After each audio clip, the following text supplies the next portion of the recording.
Welcome back to the channel, you guys. It is me, Justin. And right off the bat, I just want to thank you guys so much for the tremendous support on last video. There's about 600 views and counting on that. So I just want to say how grateful I was and how thankful I am for you guys. It really does mean a lot that many people watch my video. And if you haven't already, subscribe, because that's the type of content that we're going to be posting on this channel. But anyways, I hope that you guys had a great Thanksgiving with your families. I know mine was great, although the Lions did lose, but hey, Patricia's out of here soon, so that's the bright part, right? But getting on to the topic for today's video, what I'm going to really be doing today is just adding on to my last video. It's going to kind of be like a part two. Last video, I went over some of the younger guys that GM Troy Weaver signed. So today, I kind of want to just stick to that theme and go over some of the guys that he signed after them. There's a couple that I really just don't agree with, but there's an acquisition that I'm actually really starting to like. So yeah, we'll get into that in today's video. The three main people that I am going to be focusing on today are Jeremy Grant, Mason Plumlee, and the latest signing, which I'm honestly really not too high on, Wayne Ellington. So honestly, we're just going to get right into it.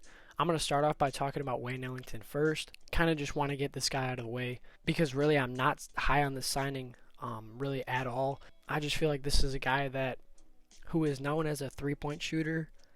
You know, that's his specialty.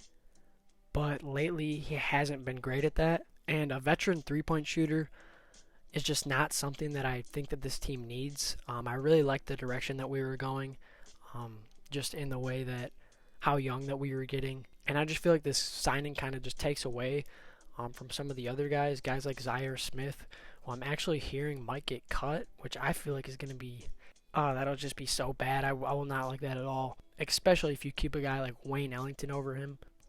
That would be really disappointing. But yeah, Wayne Ellington, this is not a signing that I'm high on at all. A guy that I feel like is just going to come in and take guys like Zaire Smith, Josh Jackson, Civi, etc. You know, he's just going to take their minutes, and I'm not a big fan of that. Much rather just see the young guys out there, other than Wayne Ellington shooting threes all game. It wasn't something fun to watch when he was actually in Detroit. And I'm not too excited about watching it again. So yeah, really confusing to me, this signing. I mean, I guess I kind of get it just because we're young and you kind of need that veteran presence. But at the position that most young guys are going to try to be showcasing their talents, I really don't agree with it. I think Wayne would be, better suited for a role like the Lakers or the Clippers maybe.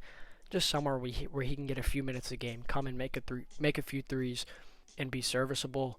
I don't feel like Detroit is a place for that. I'm curious to see how much playing time that he's actually going to get. I don't know if he's going to be starting or what. That's the thing too, is the depth chart this year is really, it's hard to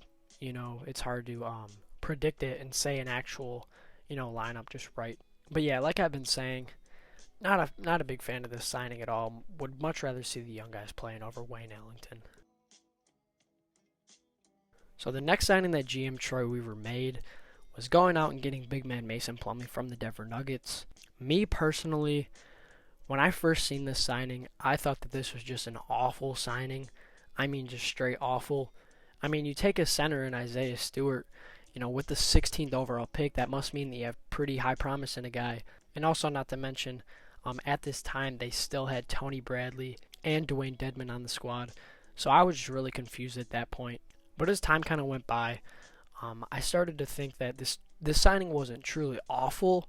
Now, I'm not going to say that it was a good signing, because still, I really don't feel like that this is a good signing at all. Like I kind of said with the Wayne Ellington signing, it's kind of confusing to me that you're going to give a backup center, like $8 million a year. It's 3 years, $25 million to come in and be your starting big man over a guy that you just drafted 16th overall.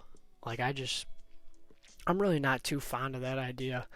Like I said, I'd much rather see the young guys play.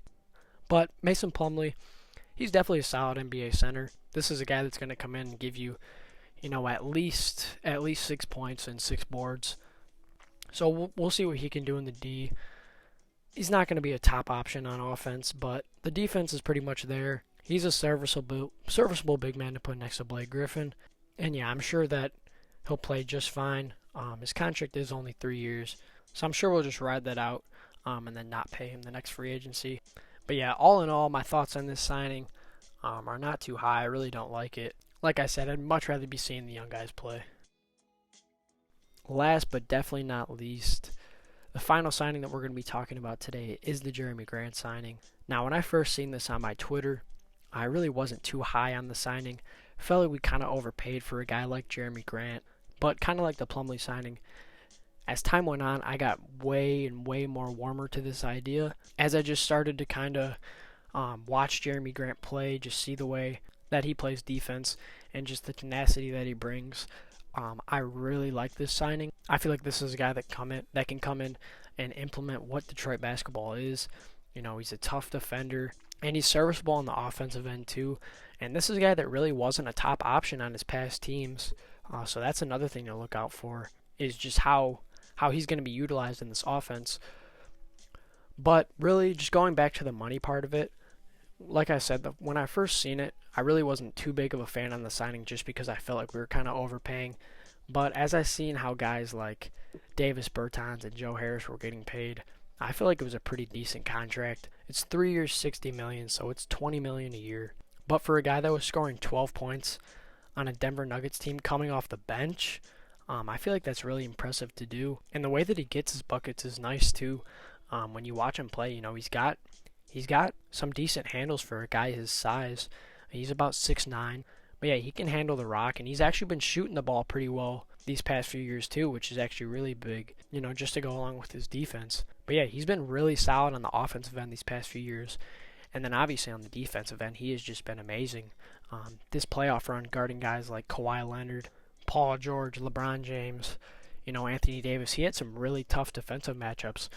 And when you go back and you watch him, he was actually playing very well. He was sticking with his man like most of the time, and it was impressive to see. And this is a guy that I feel like you can anchor your defense on just because of how lengthy he is and just how much space he really covers. Being 6'8" with like a 6'3" wingspan, I want to say, it's pretty great how fast he can shuffle his feet and get down the floor. So yeah, Grant is someone that I feel like the Pistons can put on the floor and expect him to be the best defender of the night. That's why I feel like head coach Dwayne Casey's going to kind of be looking for too. You know, he likes those hard-headed, defensive-minded guys who got a little bit of everything. Jeremy Grant is a guy that kind of reminds me just a little bit of Pascal Siakam, actually, just in the way that they're both, you know, pretty solid defenders who can shoot the ball and are both pretty lengthy. So Grant is a guy that I see getting a big shot on the Pistons. What I mean by that is just being a top option. It's really not something that he's had for his career. So it's going to be exciting to see what he can do, especially on the offensive end, I feel like, with the plays that Casey will implement for him. You know, just cutting to the basket, open threes, and whatnot. And if I had to predict his stat line for next year, what I would have to say is I'm going to go with 16.5 points a game. I want to say he averaged about 12 for Denver last year, off the bench too. Probably around 2 or 3 assists.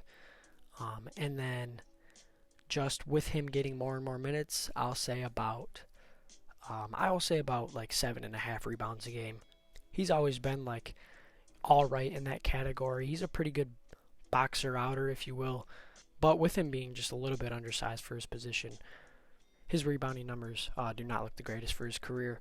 But it's something that he can definitely improve on this year, just with the fact that he's probably going to be getting way more minutes, and he's also going to be starting this year, which will make him more of a top option. The one thing I'm honestly thinking hard about to, kind of just figure out is where he's going to be fitting in this lineup, just because of the fact that we have guys like Sekou and Blake.